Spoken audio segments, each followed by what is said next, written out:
రాష్ట్రంలో మహిళలకు భద్రత లేని పరిస్థితి, అందులోనూ ఏదైతే బీసీ ఎస్టీ ఎస్టీకి సంబంధించినటువంటి దిగువ స్థాయి కులాలకు సంబంధించినటువంటి వారిపైన పెద్ద ఎత్తున దాడులు, హత్యలు, ఏదైతే అహంకారానికి సంబంధించినటువంటి దౌర్జన్యాలు జరుగుతున్నటువంటి పరిస్థితులు ఏపీ ప్రభుత్వం యొక్క నిర్లక్ష్యంతోనే జరుగుతున్నాయనేటటువంటి ఒక ఆరోపణ పెద్ద ఎత్తున వినిపిస్తున్న పరిస్థితి.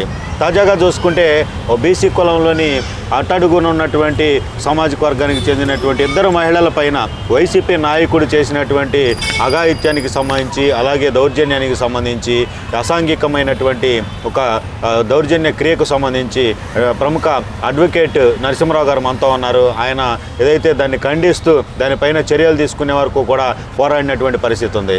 సార్ చెప్పండి నరసింహరావు గారు, ఏంటి అసలు ఈ ప్రభుత్వంలో అట్టడుగున్నటువంటి కులాలపైన జరుగుతున్నటువంటి దాడులు? ఓ పక్కన ముఖ్యమంత్రి జగన్మోహన్ రెడ్డి ఏదైతే ఎస్సీ ఎస్టీ బీసీ మైనార్టీలకు సంబంధించి ఓట్లే మాకు బలము, వాళ్ళు నా మనుషులు అనేటటువంటి ప్రకటనలు అయితే అధికార వేదికలపైన చేస్తున్నాడు. మరోవైపు ఈ దాడులకు సంబంధించి ఏం చెబుతారు? నమస్కారం సార్, నా పేరు కందుకూరి నరసింహారావు. నేను హైకోర్టు అడ్వకేటును. సంచార జాతులకి లీగల్ కన్వీనర్గా ఉన్నాను. గత సంవత్సరం క్రితము ఈ నందిగామలో ఇద్దరు పూసల జాతికి చెందినటువంటి ఆడవాళ్ళు, వాళ్ళ వృత్తి ప్రకారం ఏంటంటే దాసరి కులస్తులు, వాళ్ళు వృత్తి ఏంటంటే పూసలు అమ్ముకుంటాం, ప్రతి ఇంటికి పూసలు అమ్ముకుంటారు సార్. అయితే ఆ పూసలు అమ్ముకున్న తరుణంలో వాళ్ళ ఇంటికాడ వాళ్ళ ఇంట్లో వస్తువు ఏదో పోయిందంట. సరే, అది వీళ్ళు పాపం ఆల్రెడీ వీళ్ళు బస్టాండ్కి వెళ్ళిపోయారు. బస్టాండ్కి వెళ్ళినటువంటి ఆడవాళ్ళు ఇద్దరు వాళ్ళ బండ్ల మీద బలవంతాన్ని ఎక్కించుకొని తీసుకొచ్చి ఇంటికాడికి మా వస్తువు మీరే దొంగతనం చేశారు సో అని చెప్పేసి వాళ్ళని బట్టలు తీసి మరి ఆడవాళ్ళని చూడకుండా వాళ్ళని కొట్టడం, ఎక్కడ చేతులు పెట్టకూడదు పట్టుకోవడం, హరాస్మెంట్ చేశారు. వాళ్ళు ఎక్కడ చెప్తూనే ఉన్నారు, బాబు మా సంబంధం లేదండి, నా చంటి పిల్లగాడు ఉన్నాడు, నేను పాలించుకోవాలండి, నేను నాకు బాగాలని చెప్పేసి అండి ఘోరాది ఘోరం కొట్టారు సార్. ఆమె చెయ్యి ఫ్రాక్చర్ అయిపోయి ఆమెకైతే మరి బాగా ఇది అయిపోయింది. తీరా మీ ఒక వ్యక్తి వచ్చి, అమ్మా ముందు మీ వస్తువు పోయిందన్న సరిగ్గా ఎతకమంటే తీరా వస్తువు వాళ్ళ ఇంట్లోనే ఉంది.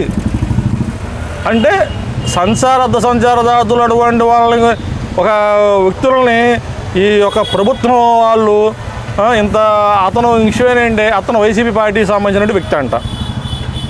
వాళ్ళు కొట్టడం, వాళ్ళు బెదిరించారండి. మళ్ళీ మీరు కేసు పెట్టినా, మీరేం చేసినా, మేము ఉగులు చెప్పినా చివరికి మిమ్మల్ని చంపేస్తాం అని బెదిరించడం చేశారంట సార్. మాకు ఈ మధ్య తర్వాత ఇక్కడ మీటింగ్ జరగడం వాళ్ళు చూసి నాకు మనసు చెల్లించి, ఆ తర్వాత వాళ్ళకి పోలీస్ కమిషనర్, మన విజయవాడ పోలీస్ కమిషనర్ మేడం గారు తీసుకెళ్ళడం జరిగింది. ఆ మేడం గారికి కూడా దీని మీద యాక్షన్ తీసుకోమని చెప్పి డిఎస్పీ గారికి డైరెక్షన్ ఇస్తే, మేము వెళ్ళి డిఎస్పీ గారి ఆఫీస్ కూడా వెళ్తే వాళ్ళు ఏమంటారు, డిఎస్పీ గారికి కూడా లేదు ఆయన మంగళ షాప్లో పనిచేస్తాడు, ఆయన అక్కడ ఉన్నాడని చెప్పేసి అంటారు. మాకు కొట్టిన ఆడవాళ్ళు చెప్తున్నారు, లేదండి ఆ రోజు మా పక్కనే మమ్మల్ని కొట్టడం కూడా అతనే కొట్టాడండి, మమ్మల్ని అరెస్ట్ చేశారు, ఆడవాళ్ళు ఉన్నారు, మగవాళ్ళు చాలామంది ఉన్నారు చెప్పడం కూడా జరిగింది. అయినా సరే డిఎస్పీ గారు మాట తాడేయడం వల్ల, నేను గట్టిగా అడగడం వల్ల సరే వాళ్ళ మీద యాక్షన్ తీసుకోమని చెప్పడం కూడా జరిగింది. ఇంకా చెప్పాలంటే ఆ రోజు చిన్న కేసు సెక్షన్లో ఏది వాళ్ళు తప్పించుకుపోవడానికి చిన్న సెక్షన్లు పెట్టడం జరిగింది. అది కూడా నేను ఖండించడం వల్ల తర్వాత వాళ్ళ మీద క్రిమినల్ చర్యలు కూడా తీసుకునేలా సెక్షన్లు మార్చడం కోర్టు ద్వారా జరగడం కూడా జరిగింది. సో నా ప్రయత్నంగా నేను సంచార జాతులే కాకుండా బీసీ ఎస్టీ మైనారిటీ వాళ్ళు ఏ కులస్తులకి అయినా సరే మేము సపోర్ట్గా ఉంటామని నేను మాటిస్తున్నాను. నెక్స్ట్ ఈ ప్రభుత్వం వాళ్ళు జగన్మోహన్ రెడ్డి గారు కూడా గత ఎప్పటి నుంచి ఈ మధ్య బీసీ ఎస్టీ మైనారిటీ వాళ్ళు మా ఎన్నుమొక్క నా ఆప్తులు ఏదని చెప్పేసి చెప్తున్నారు. కానీ అదంతా చూసి చెప్పేది ఒకటి చేసేది ఒకటిలాగా ఈ ప్రభుత్వం వాళ్ళు ప్రవర్తన జరుగుతుంది. కాబట్టి నేను తీవ్రంగా ఖండిస్తున్నాను. ఈ యొక్క ప్రభుత్వం వాళ్ళు ఈ చేస్తున్నటువంటి హరాచకాలపైన మా వాళ్ళ మీద జరుగుతున్నాడు, ఆడవాళ్ళ మీద కానీ మగవాళ్ళ మీద కానీ ఆడమొగ తేడా లేకుండా నీచంగా కొట్టడం, చంపడం కూడా. అదేంటేనేమో తన యొక్క పైశాచికతను కూడా చూపిస్తున్నారు ప్రభుత్వం. సో ఇది చాలా ఖండిస్తున్నాం. ఒకనప్పుడు జగన్మోహన్ రెడ్డి గారే మేము దేవుడిగా భావించి మేము ఆయన గెలిపించుకున్నాం. 101 ఎమ్మెల్యేలు, 22 ఎంపీలు మేము తిరిగి నా కమ్మిడి వాళ్ళ కాదు ఇతర తెలుగుదేశం పార్టీ ఓట్లు కూడా మేము ఈయనకి వేయించి ఎంత ఘోర అధిక మెజారిటీ గెలిపించినందుకు మమ్మల్ని ఎంత హరాష్ చేస్తున్నారంటే జగన్మోహన్ రెడ్డి గారు కరెక్ట్ కాదు సార్. ఇది మేము తీవ్రంగా ఖండిస్తున్నాము. మీ పదవుల కోసం మాకు అక్కర్లేదు, మీ మమ్మల్నిగా బతకనివ్వండి బాబు. మీరు కావాలంటే మీరు ఏదైనా లేదు మేమే ఏలుకుంటాం ఈ ప్రభుత్వాన్ని, మా రెడ్డిలో మాకు కావాలంటారా మమ్మల్ని పంపించి బారు తప్పేసేయండి, లేదా ఎట్లా తెలంగాణ ఆంధ్ర తగిలించినట్టు మా అందరం ఒకవైపు పడేసేయండి, మీ ఒకళ్ళు మీరు పండించుకోండి, పరిపాలించుకోండి ప్రభుత్వాన్ని, ఇదైతే కరెక్ట్ కాదని చెప్పేసి నేను గట్టిగా నేను చూస్తే రాష్ట్రంలో ఈ యొక్క పేపర్ల ద్వారా కావచ్చు, ఇంటెలిజెన్స్ సమాచారం ద్వారా కావచ్చు, ముఖ్యమంత్రి వద్దకు ఎలాంటి సంఘటనలు ఏదైతే ఒక చిన్న సామాజిక వర్గాలపైన వైసీపీ నాయకులు కావచ్చు, వైసీపీ ప్రభుత్వంలో కీలకంగా వ్యవహరించేటటువంటి మనుషులు కావచ్చు, దాడులు చేయటం, ఇది ఇబ్బందులకు గురి చేయటం, ఇవన్నీ కూడా ముఖ్యమంత్రి దృష్టికి వెళ్ళటం లేదంటారా? వెళ్ళకపోతే ముఖ్యమంత్రి లోపమే, తెప్పించుకోవాలి సమాచారం రాష్ట్రంలో ఏం జరుగుతుంది అనేది. స్పెషల్ బ్రాంచ్ కావచ్చు, ఇంటెలిజెన్స్ కావచ్చు, వాళ్ళకు ఉన్నటువంటి ఒక విజిలెన్స్కు సంబంధించినటువంటి ఒక మానిటరింగ్ కూడా ఉండేటటువంటి పరిస్థితి రాష్ట్రంలో. ఏదో ఒక వింగ్ ద్వారా ముఖ్యమంత్రి రాష్ట్రంలో ఏం జరుగుతుంది అనేది తెలుసుకోవాలి.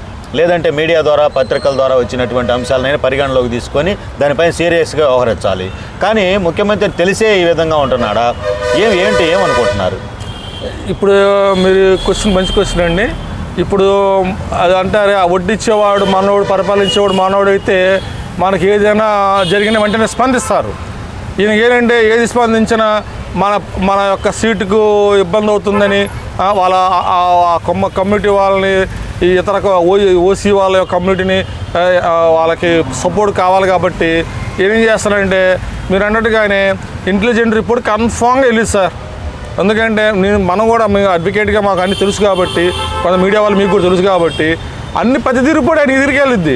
కానీ ఇక్కడ జరుగుతున్న విషయాలు ఏంటంటే మాకు ఎస్సీ ఎస్టీ మైనారిటీ వాళ్ళకి, బీసీ వాళ్ళకి ఏదైతే పదవులు ఇచ్చారో వాళ్ళు ప్రశ్నించకపోగా వాళ్ళు కామ్గా ఉండడమే చాలా రాంగ్ డిసిషన్. ఇది అలాగే స్పందిస్తే జగన్మోహన్ రెడ్డి కన్ఫామ్గా ఆయనకి తెలిసిద్ది, అరే మనం చేసిన తప్పు, సో మనం దీని మీద యాక్షన్ తీసుకోవాలని చెప్పేసి ఉంటుంది.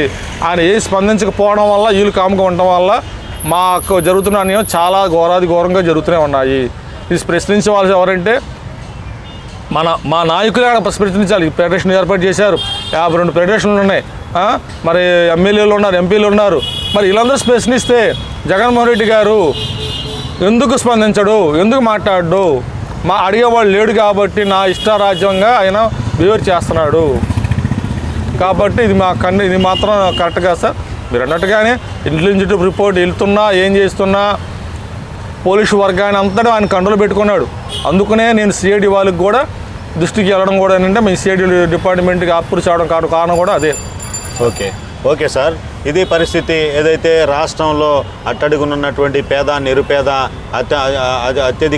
అత్యల్పమైనటువంటి సామాజిక వర్గాల పైన వైసీపీ నాయకులు, వైసీపీ ప్రభుత్వంలో ఉన్నటువంటి పెద్దలే దాడులు, ఏదైతే మరణకాండలకు సంబంధించినటువంటి అంశాలు, దౌర్జన్యాలు చేస్తుంటే ముఖ్యమంత్రి ఏం చేస్తున్నాడు అనేటటువంటి ప్రశ్న ఇక్కడ ఉత్పన్నమవుతున్నటువంటి పరిస్థితి.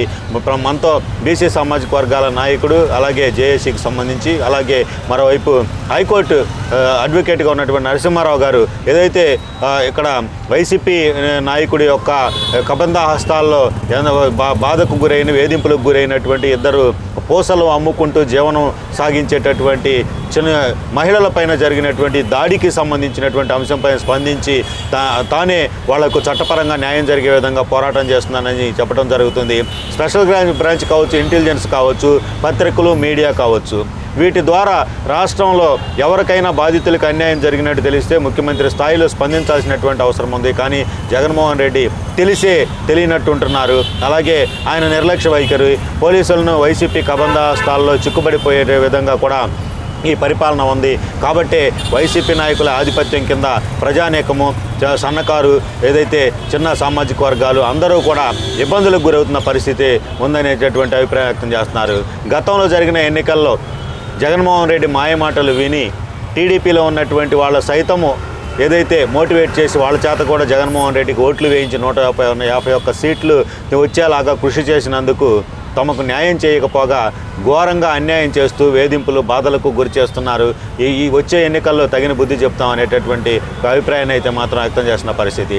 ఇది ఈరోజు టాపిక్. మరో టాపిక్తో మళ్ళీ కలుద్దాం. నమస్తే.